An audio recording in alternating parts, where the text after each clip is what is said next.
नमस्कार। आज हम इतिहास के एक ऐसे पन्ने को खोलने जा रहे हैं जो बहुत पेचीदा है। एक ऐसा सवाल जो दक्षिण एशिया के आज और कल दोनों पर गहरा असर डालता है। सवाल यह है कि इस क्षेत्र में धर्म परिवर्तन की असली कहानी असल में है क्या? तो चलिए सीधे मुद्दे पर आते हैं।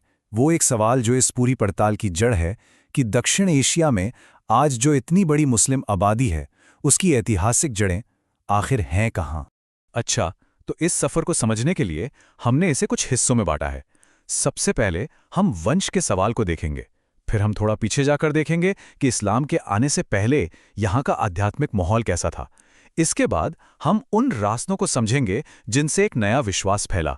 फिर इन सब धागों को एक साथ जोड़कर एक पूरी तस्वीर देखेंगे और आखिर में इस पर भी बात करेंगे कि भाई ये सब जानना आज हमारे लिए जरूरी क्यों है।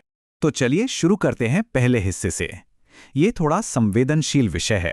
ये पड़ताल है हिंदुओं और मुसलमानों के बीच साझा वंश के सवाल की।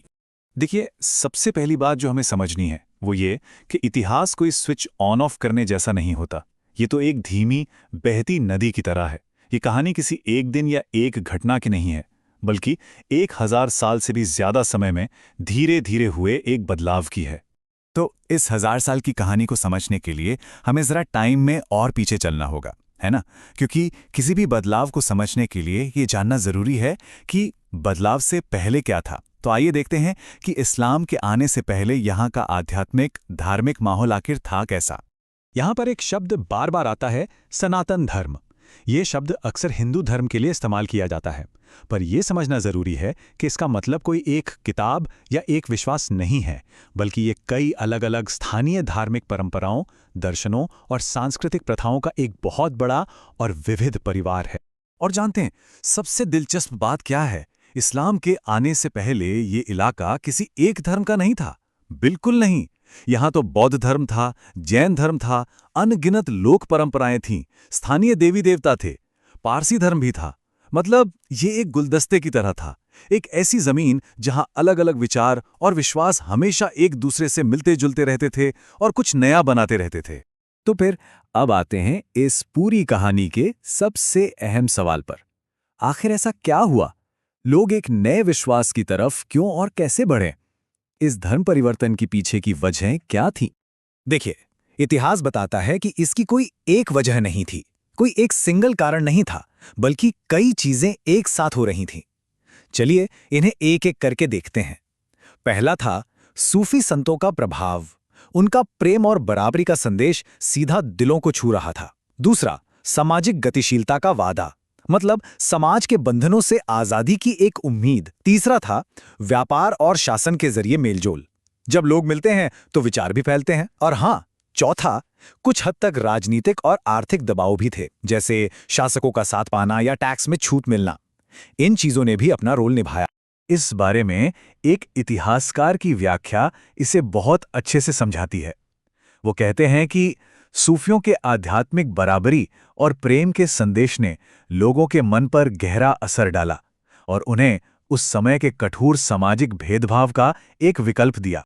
ठीक है, तो अब तक हमने जो अलग अलग धागे देखे हैं, सूफी संत, सामाजिक कारण, व्यापार, इन सबको एक साथ जोड़ते हैं और वापस अपने उसी बड़े सवाल पर आते हैं। लेकिन इस बार हमारे पास चीजों को समझने का एक बेहतर नजरिया है। तो फिर उस बड़े सवाल का जवाब क्या है? जवाब यह है कि ऐतिहासिक सबूत बहुत साफ है। दक्षिण एशिया की मुस्लिम आबादी की जड़ें दो तरफ से आती हैं। एक, यहीं के स्थानीय लोगों का धर्म बदलना, और दूसरा, मध्य एशिया, ईरान और अरब जैसी जगहों से आए लोगों का यहां बसना। मतलब दोनों ही चीजें हुई। अगर हम ऐतिहासिक अनुमानों को देखें तो ये तस्वीर और साफ हो जाती है।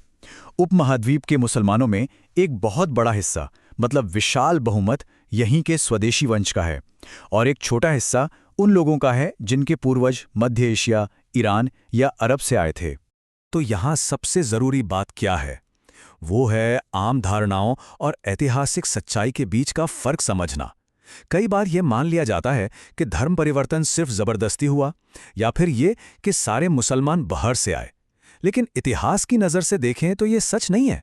असलियत इससे कहीं ज्यादा जटिल, परतदार और सच कहूं तो ज्यादा दिलचस्प है।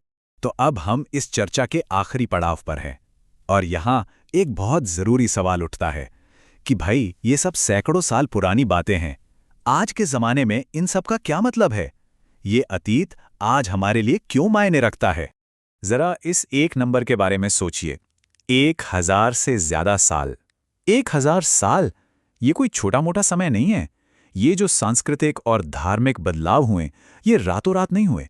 ये एक बहुत बहुत लंबी और गहरी प्रक्रिया थी जिसने इस पूरे इलाके के समाज को, उसकी आत्मा को गढ़ा है। और जानते हैं, यही इसकी सबसे बड़ी अहमियत है। जब हम इस मिले-जुले, इस जटिल इतिहास को समझते हैं ना, तो हम उन आसान और बंटवारा करने वाली कहानियों को चुनौती दे पाते हैं। वो कहानियां जो अक्सर हमारे बीच तनाव पैदा करती हैं। तो चलिए इस पूरी चर्चा की कुछ मुख्य बातें दोहरा लेते हैं। पहली बात, दक्षिण एशिया हमेशा से ही कई धर्मों और विश्वासों का घर रहा है। दूसरी, धर्म परिवर्तन कोई एक वजह से नहीं हुआ, एक बहुत जटिल प्रक्रिया थी।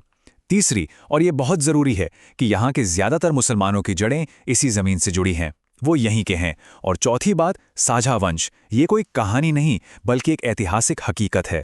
तो आखिर में हम सब एक सवाल पर आके रुकते हैं, और वो ये है कि जब हम ये मान लेते हैं कि हमारा अतीत इतना जटिल और एक दूसरे में गुंथा हुआ है, तो ये समझ, ये जानकारी हमारे आने वाले कल को, हमारे साझा भविष्य को कैसे एक नई दिशा दे सकती है? ये एक ऐसा सवाल है जिस पर हम सबको सोचने की जरूरत है।